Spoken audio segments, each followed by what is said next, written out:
नमस्कार दर्शक बंधु रहस्यमय कथार आपण मानक पुणी स्वागत करुच्ची। भिडियोटी आरंभ करने पूर्व आपण मानक समस्त को कही रखे निश्चित कमेंट रे जय श्रीराम लिखंतु कहीं आमर आराध्य देवता श्री प्रभु रामचंद्र आविर्भाव हो सारी। दर्शक बंधु आज सुंदर रहस्य जानिबा माछ मांस खाइबा कौन रही रहस्य कौन आम उपर कौन प्रभाव पड़ो आज सुंदर कथा जानिबा कौन कथा कौन सबु किछि मु कहबी यही वीडियो माध्यम रे प्रथम शेष पर्यंत देखिबे नहले अधा अधूरा देखिले बुझी पारिबे नाही। हाँ दर्शक बंधु कथा होची जड़े पचारुची जड़े साधु को साधु बाबा मते बुझाई कहतु आमे माछ मांस खाइबानी कहीं ना आमे जीव को हत्या करिबा आमे कोन जोटा खाऊचे जो फल जो मूल को आमे काटुचे सी भी तो गोटे उद्भिद तार भी तो जीवन अच्छी ना हो तार जीवन अच्छी किंतु फरक कौन अच्छी ना ए जीवर जेमिति जीवन अच्छी आम देहरे बा आमर मध्य सेमिति जीवन अच्छी। आ गोटे बड़ कथा सबुठ बड़ कथा जोटी आमर धर्म कहूँ जोटी आमर सनातन धर्म कहूँ जोटा आमको आख्या देइछि जोटा मान्यता देइछि जोटा को खाइबा को आमको दर्शाई आमे सेया करूचु आ मु जानिछि ताटू बड़ धर्म आ किछि नाही। तो कथा होछि दर्शक बंधु माछ मांस भक्षण काहींकी करबानी सुंदर कथा अछि से सुंदर कथा जानिबा गोटे सुंदर कथा माध्यम रे दर्शक बंधु श्रीकृष्णकर बाल्य क्रीड़ा समय रे जेतेबेले श्रीकृष्ण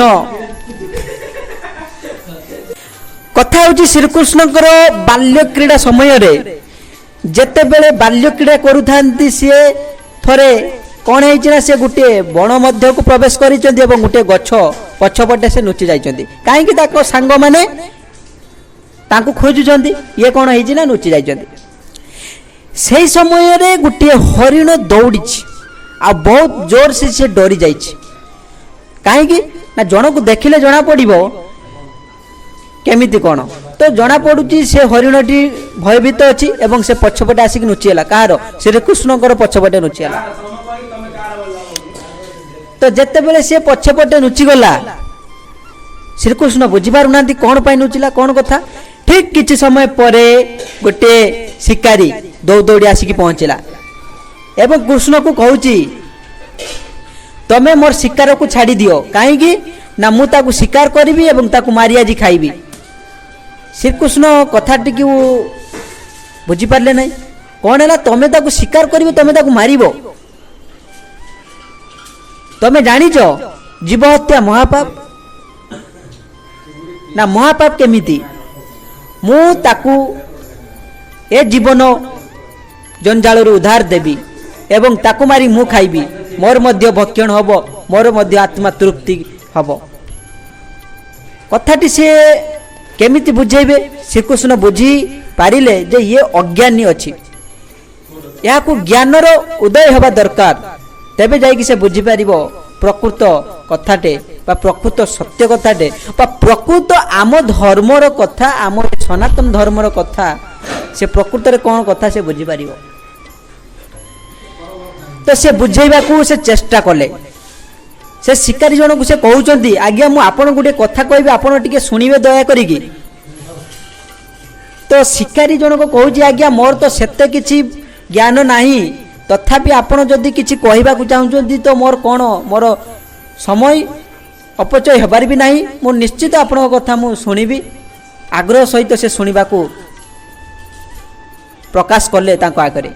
तो कृष्ण कहिले गोटे राज्य रे कौन है ना मरुड़ी पड़ जाइए खाइबा को पाऊना खाइबार संकट देखा जाइए से समय से महाराज कौन करिसेंती बैठक आयोजन करिसेंती बैठक रे सब मंत्री को से परामर्श नहीं जे कौन एमिति गोटे करा जीवो बा कौन गोटे सस्ता रे कौन किछि मिलिबो खाइबा जिनिस कौन गोटे कथा आपण माने जे जार जुक्ति दियंतु समस्ते जे जार जुक्ति देले जड़े मंत्री कौन है ना शिकार प्रवृत्ति ଏବଂ ଶିକାର କରି ମାରି ଖାଇବା ମାଂସ ବହୁତ ସେ ଭଲ ପାଏ।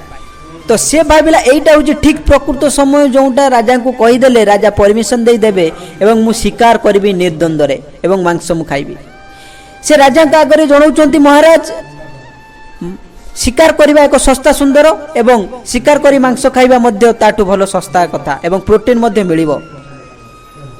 ସମସ୍ତେ ରାଜି ହେଇଗଲେ। ରାଜା ମଧ୍ୟ କହିଲେ ହଁ ଏଇଟା ବି ସତ ଜଣାପଡ଼ୁଛି। ତ ରାଜା କିଛି ସିଦ୍ଧାନ୍ତରେ ଉପନୀତ ହେବା ପୂର୍ବରୁ ତାଙ୍କର ମହାମନ୍ତ୍ରୀକୁ ପଚାରୁଛନ୍ତି ମହାମନ୍ତ୍ରୀ ତମର ରାୟ କ'ଣ କୁହନ୍ତୁ। ମହାମନ୍ତ୍ରୀକୁ କିଛି ଭଲ ଲାଗିଲା ନାହିଁ ଏବଂ ସେ ଜାଣିପାରିଛନ୍ତି ସେଇ ମନ୍ତ୍ରୀଙ୍କର କ'ଣ ଉଦ୍ଦେଶ୍ୟ ଅଛି ୟା ପଛରେ। ମହାରାଜ ମୁଁ ମୋର ରାୟ କାଲି ଦେବି। ତ ମହାରାଜ କାଲି ପର୍ଯ୍ୟନ୍ତ ତାଙ୍କର ବିଚାର ସ୍ଥଗିତ ରଖିଲେ। ସନ୍ଧ୍ୟା ହେଲା। ସନ୍ଧ୍ୟା ସମୟରେ କ'ଣ ହେଇଛି ନା ମହାମନ୍ତ୍ରୀ ସେଇ ମନ୍ତ୍ରୀଙ୍କ ଘରକୁ ଯାଇଛନ୍ତି ଏବଂ ସେଇ ମନ୍ତ୍ରୀକୁ କ'ଣ କହୁଛନ୍ତି ଦର୍ଶକ ବନ୍ଧୁ ଶୁଣନ୍ତୁ, ବହୁତ ଇଣ୍ଟରେଷ୍ଟିଂ କଥା ହେଉଛି ସେ ଯାଇକି ପହଞ୍ଚି ଯାଇଛନ୍ତି ଏବଂ କହୁଛନ୍ତି ମନ୍ତ୍ରୀବର କୁଆଡ଼େ ଗଲ, ଜଲ୍ଦି ଆସ। କ'ଣ ହେଇଛି ମହାମନ୍ତ୍ରୀ ମୋ ଘରେ। ସିଏ ଭାବିକି ପାରୁନାହିଁ କ'ଣ କଥା କ'ଣ ଘଟଣା ଘଟିଯାଇଛି। ମହାମନ୍ତ୍ରୀ କହୁଛନ୍ତି ସନ୍ଧ୍ୟା ସମୟରେ ମହାରାଜ ରୋଗରେ ପଡ଼ିଯାଇଛନ୍ତି ଏବଂ ବୈଦ୍ୟ କ'ଣ କହିଛନ୍ତି ନା ଜଣେ ଶକ୍ତିମାନ ମନ୍ତ୍ରୀଙ୍କର ହୃଦୟର ମାଂସ ଦରକାର ଏବଂ ତାହାକୁ ରାଜା ଭକ୍ଷଣ କଲେ ରାଜା ଠିକ୍ ହେଇଯିବେ। ଆଉ ମୁଁ ଆସିଛି ଆପଣଙ୍କର ହୃଦୟର ମାଂସ 2 ଟୁକୁଡ଼ା ମାଂସ ନେଇକି ଯିବି। ମନ୍ତ୍ରୀ ଜଣକ ପୁରା ଆଶ୍ଚର୍ଯ୍ୟ ହୋଇ ସ୍ତବ୍ଧ ହୋଇ ଠିଆ ହେଲେ। କାହିଁକି ନା ସେ ଜାଣିଛନ୍ତି ଯେତେ ପର୍ଯ୍ୟନ୍ତ ମୋ ଜୀବନ ଅଛି ଆଉ ଜୀବନ ଗଲା ପରେ ସିନା ସିଏ 2 ଟୁକୁଡ଼ା ମାଂସ ଦେଇପାରିବେ ହୃଦୟରୁ। କହିଲେ ଇଏ କି ଅସମ୍ଭବ କଥା। ସିଏ ପୁରା ଭୟଭୀତ ହେଇଗଲେ ଏବଂ ମହାମନ୍ତ୍ରୀ ମଧ୍ୟ କହିଲେ ଏଇ 2 ତୁଳା ମାଂସ ବଦଳରେ ସିଏ 1,00,000 ସୁନା ମୁଦ୍ରା ଦେବେ। ଆଜ୍ଞା ସେ ମନ୍ତ୍ରୀ ଜଣକ ଘରୁ ଆଉ 1,00,000 ସୁନା ମୁଦ୍ରା ନେଇ ଆସିଲା। କହିଲା ମହାମନ୍ତ୍ରୀ ତମେ ମୋ ପାଖରୁ 1,00,000 ସୁନା ମୁଦ୍ରା ନେଇଯାଅ, ତମେ ଆଉ କାହା ପାଖରୁ ସଂଗ୍ରହ କରିନିଅ। କାହିଁକି ନା ଜୀବନ ରହିଲେ ସିନା କିଛି କରିହବ। ତ ସେ ପଳେଇ ଯାଉଥିଲେ ଘୋଡ଼ାରେ ବସି ସେ ସହର ଛାଡ଼ି, କିନ୍ତୁ ମହାମନ୍ତ୍ରୀ ତାକୁ ଅଟକେଇଛନ୍ତି ଯେ ତମେ ରହିଥାଅ, ମୁଁ ଠିକ୍ ଅଛି ମୁଁ ବ୍ୟବସ୍ଥା କରୁଛି। ସେ ଏମିତି ପ୍ରତ୍ୟେକ ମନ୍ତ୍ରୀ ଘରକୁ ଯାଇଛନ୍ତି, କେହି ମନ୍ତ୍ରୀ ରାଜି ହେଇନାହାନ୍ତି, କିନ୍ତୁ ତା ବଦଳରେ ସେ 1,00,000 ସୁନା ମୁଦ୍ରା ସଂଗ୍ରହ କରିଛନ୍ତି। ଏମିତି ସେ ସହସ୍ର ସୁନା ମୁଦ୍ରା ସଂଗ୍ରହ କରିଛନ୍ତି। ତା ପରଦିନ ବୈଠକ ହେଲା। ବୈଠକରେ ମହାରାଜ ପଚାରୁଛନ୍ତି। ମହାରାଜ ପଚାରିବା ପୂର୍ବରୁ ମହାମନ୍ତ୍ରୀ ସହସ୍ର ମୁଦ୍ରା ସେଠାରେ ରଖି ସାରିଛନ୍ତି ଏବଂ ରାଜା ପଚାରୁଛନ୍ତି ଇଏ କ'ଣ ମହାମନ୍ତ୍ରୀ। ମହାମନ୍ତ୍ରୀ ରାଜାଙ୍କୁ ସବୁ କିଛି ବୁଝାଇ କହିଦେଇଛନ୍ତି ଯେ ଜୀବନ କେମିତି ସମସ୍ତଙ୍କ ପାଇଁ ଏକ ମୂଲ୍ୟବାନ ଜିନିଷ ହୋଇଥାଏ। ଯେତେବେଳେ ନିଜ ପ୍ରତି ବିପଦ ଆସେ ସେତେବେଳେ ସମସ୍ତେ କେମିତି ବଞ୍ଚିବେ ତାର ରାସ୍ତା ତିଆରି କରିଥାନ୍ତି, କିନ୍ତୁ ନିରୀହ ଏ ପ୍ରାଣୀ ସିଏ ତ ତିଆରି କରିପାରେନି ନା, ତା ବୋଲି କ'ଣ ଆମେ ତା ଉପରେ ଅତ୍ୟାଚାର କରିବା।